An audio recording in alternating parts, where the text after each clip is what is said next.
Hello दोस्तों knowledge group पे मैं प्रियंका आपका स्वागत करती हूँ। और जैसा कि यूपी टेट में हमारा ग्रामर का सेक्शन चल रहा है, ग्रामर के सेक्शन में हमने अब तक आपके साथ जो बातें की या चर्चा की वो था हमारा present indefinite tense, present tense और पास्ट टेंस पे हम चर्चा कर चुके हैं। और आज का जो हमारा टॉपिक है दोस्तों वो है फ्यूचर इंडेफिनिट टेंस। ठीक है, इस टॉपिक पे हम आपके साथ चर्चा करने वाले हैं। तो दोस्तों क्लास स्टार्ट करें उससे पहले आप लोग बताइए कि आप लोग कैसे हैं, आपका स्वास्थ्य कैसा है। मुझे उम्मीद है कि आप लोग बहुत अच्छे होंगे और आपका हेल्थ भी बहुत अच्छा होगा। ठीक है दोस्तों, और दोस्तों अगर आपको मेरी क्लास अच्छी लगी या पसंद आए तो उसको सब्सक्राइब कर लीजिएगा। ठीक है, और लाइक कीजिएगा, शेयर कीजिएगा और कमेंट कीजिएगा आपको एक क्लास कैसी लगी। ठीक है, तो ज़्यादा ना टाइम लेते हुए सीधे हम टॉपिक पे बात करने वाले हैं दोस्तों आपके साथ कि आज का जो हमारा टॉपिक है फ्यूचर इंडेफिनिट टेंस। ठीक है दोस्तों, तो इसकी परिभाषा की हम बात करें दोस्तों आपके साथ, तो उसकी परिभाषा होती है कि वाक्य के अंत में गा है, गी है, गे है आदि शब्द आए तो उसे फ्यूचर इंडेफिनिट टेंस कहते हैं। ठीक है, जैसे एक एग्जांपल ले लेते हैं। एग्जांपल की हम बात करें तो आपका एग्जांपल है दोस्तों कि राम एक पत्र लिखेगा। क्या लिखेगा भाई मेरे प्रिय दोस्तों? तो ये एक पत्र लिखेगा। देखिए जैसा कि हमने आपसे बात की कि सेंटेंस के अंत में गा है, गी है, गे है या आदि शब्द आए, तो देखिए यहाँ पे गा है, आया है। तो इस चीज़ से हमें ये प्रूफ होता है दोस्तों कि हमारा सेंटेंस जो है फ्यूचर इंडेफिनिट टेंस का है। ठीक है मेरे भाइयों, यहाँ तक चीज़ें आपको क्लियर है। अब थोड़े से हम आगे और आपके साथ चर्चा करें मेरे दोस्तों, तो वो है इसका सेंटेंस स्ट्रक्चर होता है सब्जेक्ट प्लस शैल या विल प्लस वर्ब के फर्स्ट फॉर्म प्लस ऑब्जेक्ट का यूज़ करके हम सेंटेंस बनाएंगे। ठीक है, तो ठीक है मेरे भाइयों, यहाँ तक तो बात ठीक है कि हम सेंटेंस में ये चीज़ें यूज़ करके बनाएंगे।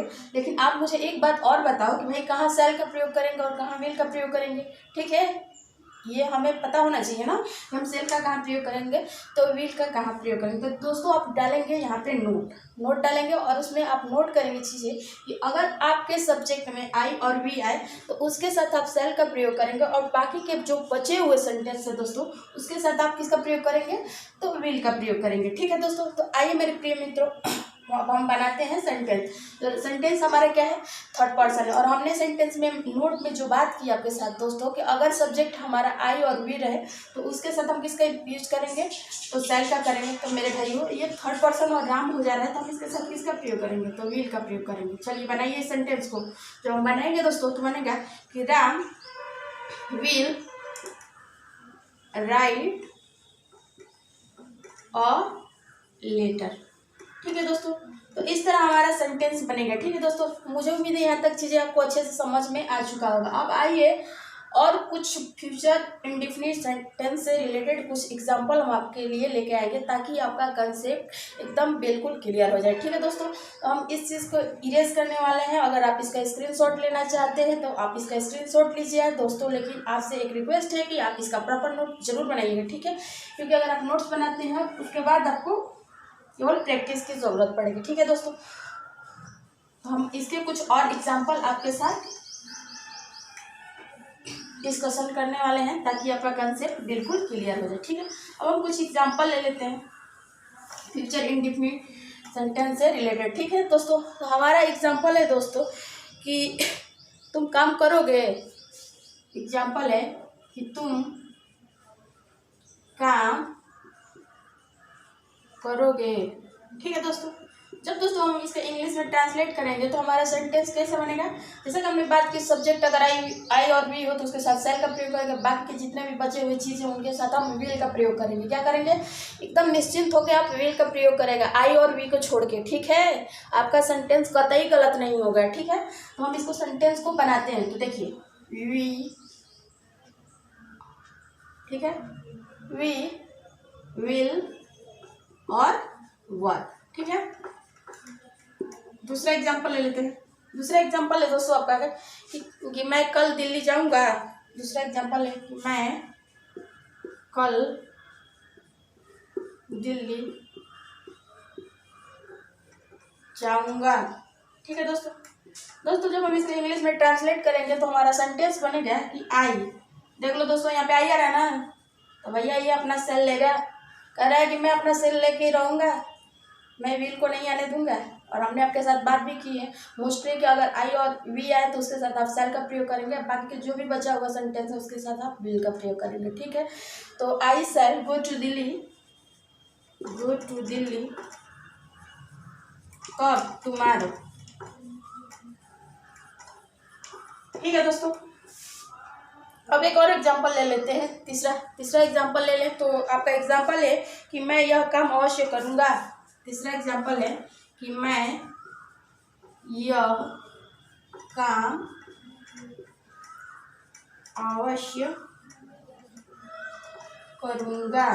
ठीक है दोस्तों जब आप इसका इंग्लिश में ट्रांसलेट करेंगे तो आपका सेंटेंस बनेगा कि आई शैल, ठीक है, आई शैल डेफिनेटली, क्या, डेफिनेटली,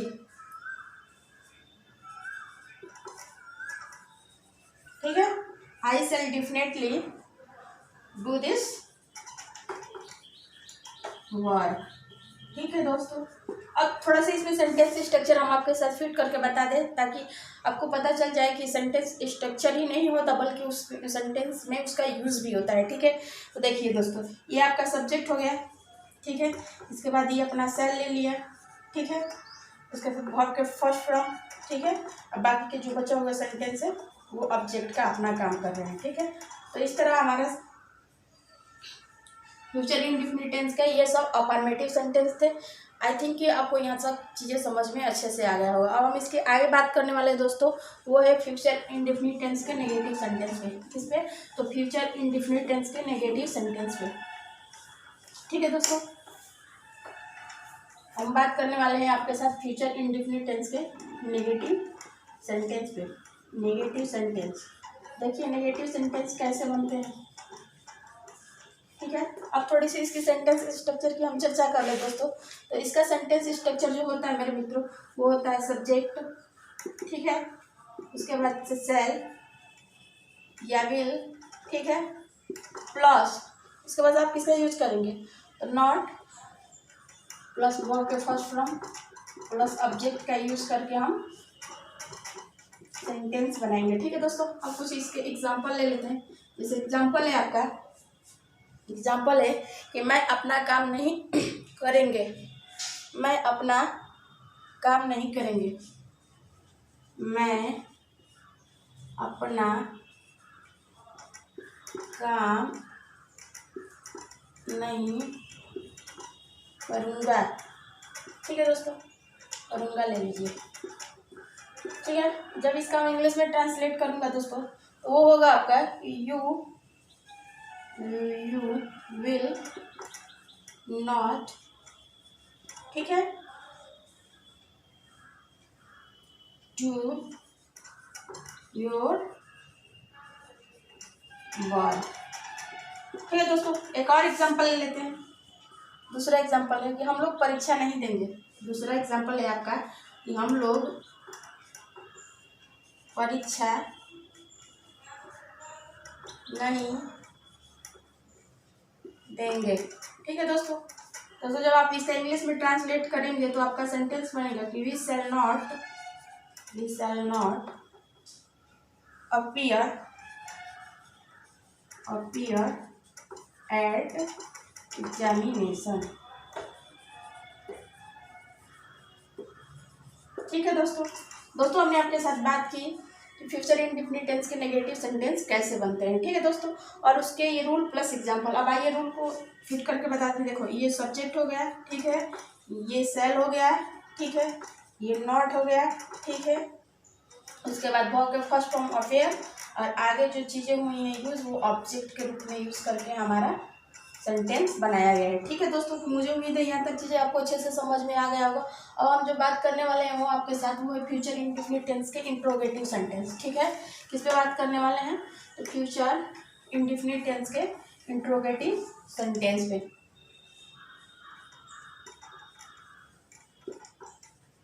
इंट्रोगेटिव सेंटेंस आपका कैसे बनता है। ठीक है दोस्तों, अब इसकी इंट्रोगेटिव सेंटेंस की हम बात करें दोस्तों आपके साथ, तो जो इसका सेंटेंस स्ट्रक्चर होता है दोस्तों वो होता है शैल या विल, ठीक है, प्लस सब्जेक्ट प्लस वर्ब के फर्स्ट फॉर्म प्लस ऑब्जेक्ट का यूज करके हमारा सेंटेंस बनाया जाता है। और इसी के साथ इसका नेगेटिव सेंटेंस भी ले लेंगे दोस्तों हम। इसी के साथ हम इसका नेगेटिव सेंटेंस के भी सेंटेंस स्ट्रक्चर जो है वो डिस्कशन कर लें, ताकि दोनों सेंटेंस एक ही बार अच्छे से हम समझ लेंगे। ठीक है, अब हम इसकी नेगेटिव की बात करें तो होता है सेल या विल, ठीक है, plus subject plus not, verb के फर्स्ट फॉर्म प्लस ऑब्जेक्ट का यूज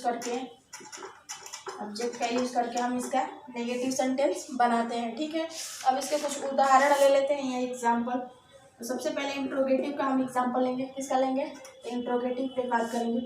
इसके कुछ एग्जाम्पल ले लेते हैं। जैसे एग्जाम्पल है कि क्या हम लोग गाना गाएंगे। एग्जाम्पल है कि क्या हम लोग गाना गाएंगे। ठीक है दोस्तों, जब हम इसका इंग्लिश में ट्रांसलेट करेंगे दोस्तों तो हमारा सेंटेंस होगा कि सेल वी, ठीक है, सिंग ए सॉन्ग, ठीक है। एक और एग्जांपल ले लेते हैं। दूसरा एग्जांपल है कि क्या तुम अंग्रेजी पढ़ाओगे। दूसरा एग्जांपल है कि क्या तुम अंग्रेजी पढ़ाओगे। ठीक है दोस्तों, जब हम इसका इंग्लिश में ट्रांसलेट करेंगे दोस्तों तो हमारा सेंटेंस बनेगा कि विल यू, ठीक है दोस्तों, विल यू रीड इंग्लिश। ठीक है दोस्तों, इंट्रोगेटिव सेंटेंस है भैया, यहाँ पे क्वेश्चन मार्क का सिंबल लगेगा। सॉरी दोस्तों, तो यहाँ पे क्वेश्चन मार्क का सिंबल हम लगाना भूल गए थे। ठीक है, तो इस तरह हमारा इंट्रोगेटिव सेंटेंस के ये रूल है और ये इसके कुछ एग्जांपल है। ठीक है दोस्तों, अब हम इसके बात करने वाले हैं दूसरा आगे एग्जांपल कुछ, वो है आपका इंट्रोगेटिव प्लस नेगेटिव सेंटेंस कैसे बनते हैं। ठीक है, ये इसके रूल है नीचे वाला। ठीक है, दूसरा नंबर तो सेंटेंस स्ट्रक्चर में जो रूल यूज होता है दोस्तों वो होता है shall will subject plus not plus verb के फर्स्ट फॉर्म प्लस ऑब्जेक्ट का यूज करके हम सेंटेंस बनाते हैं। अब इसके कुछ उदाहरण लेते हैं। जैसे एग्जांपल है आपका कि क्या शिक्षक आज नहीं पढ़ाएंगे। एग्जांपल है कि क्या आज शिक्षक नहीं पढ़ाएंगे। क्या आज शिक्षक नहीं पढ़ाएंगे। क्या करेंगे? पढ़ाएंगे। ठीक है दोस्तों, जब हम इसको इंग्लिश में ट्रांसलेट करेंगे तो हमारा सेंटेंस बनेगा कि विल द टीचर, ठीक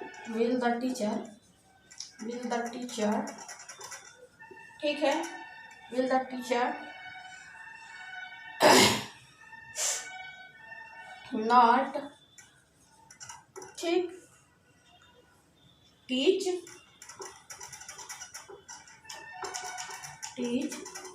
टुडे। ठीक है दोस्तों, दूसरा एग्जांपल ले लेते हैं कि क्या तुम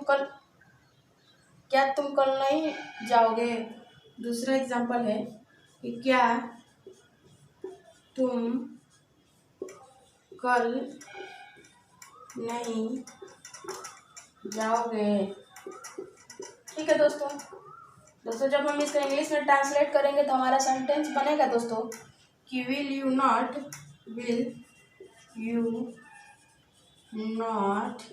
ठीक है, गो टू टुमारो।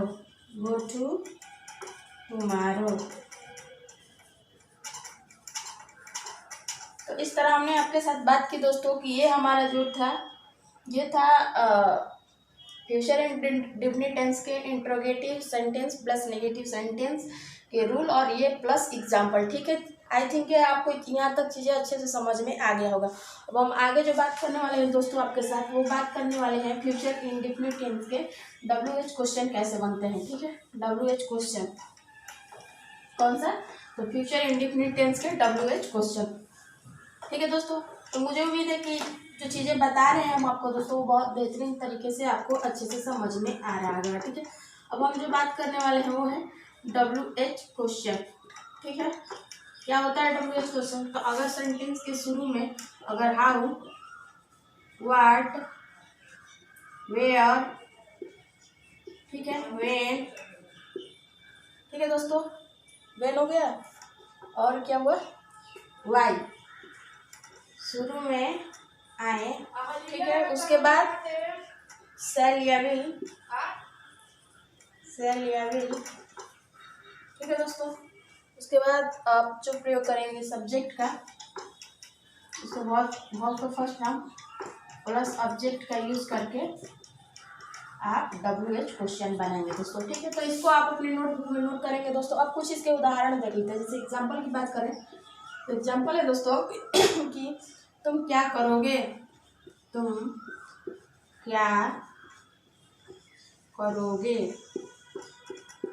ठीक है। जब इसका इंग्लिश में ट्रांसलेट करेंगे दोस्तों हमारा सेंटेंस बनेगा व्हाट विल यू डू, ठीक है दोस्तों। दूसरा एग्जाम्पल ले लेते हैं इसका। दूसरा एग्जाम्पल है कि राकेश कैसे पढ़ेगा,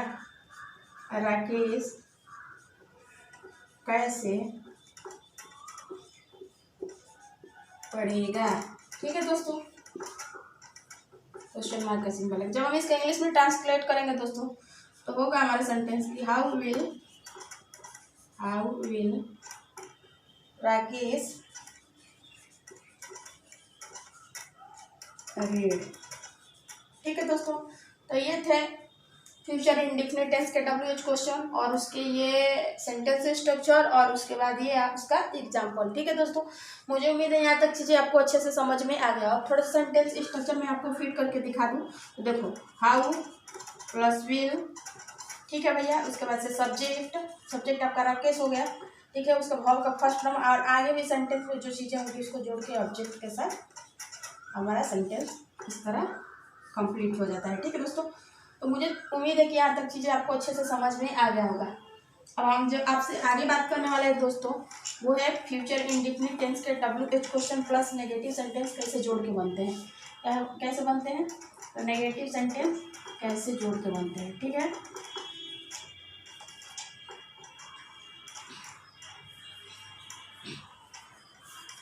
ठीक है दोस्तों, तो यहाँ पे सब्जेक्ट के बाद के नॉट प्लस वर्ब के first form plus object question mark के सिंबल लगा के हमारा WH प्लस नेगेटिव सेंटेंस बनते हैं, ठीक है। तो इसको भी आप अपने नोटबुक में नोट करेंगे दोस्तों। अब इसके एग्जाम्पल देख लेते हैं। एग्जाम्पल है आपका दोस्तों, तुम बलिया क्यों नहीं जाओगे। एग्जाम्पल है कि तुम बलिया क्यों नहीं जाओगे, ठीक है दोस्तों। जब हम इसका इंग्लिश में ट्रांसलेट करेंगे तो हमारा सेंटेंस बनेगा कि वाई, ठीक है। देखिए वाई, उसके बाद से तुम की बात है तो विल यू, ठीक है दोस्तों, नॉट गो टू कहाँ, बलिया, ठीक है दोस्तों। तो ये इसके ट्रांसलेट है, ठीक है। दूसरा एग्जांपल ले लेंगे कि क्या तुम मेरे यहाँ नहीं आओगे। दूसरा एग्जांपल है कि क्या तुम मेरे यहाँ नहीं आओगे,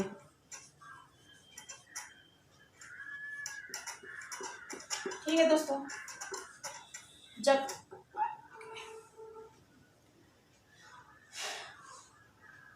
इसका इंग्लिश में ट्रांसलेट करेंगे दोस्तों तो हमारा सेंटेंस बनेगा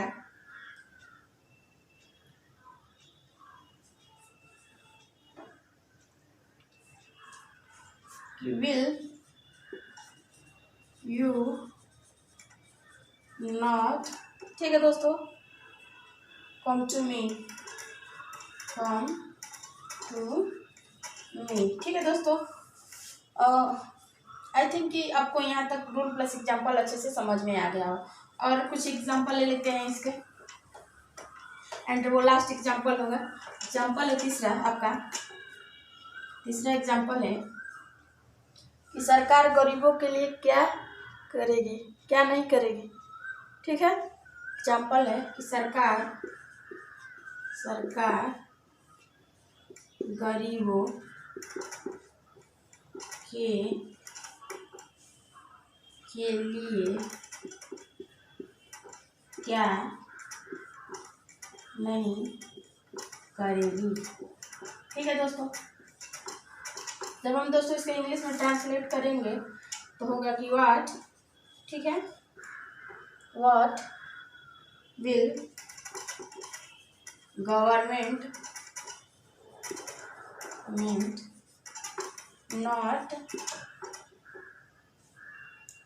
do for the poor, not do for the poor.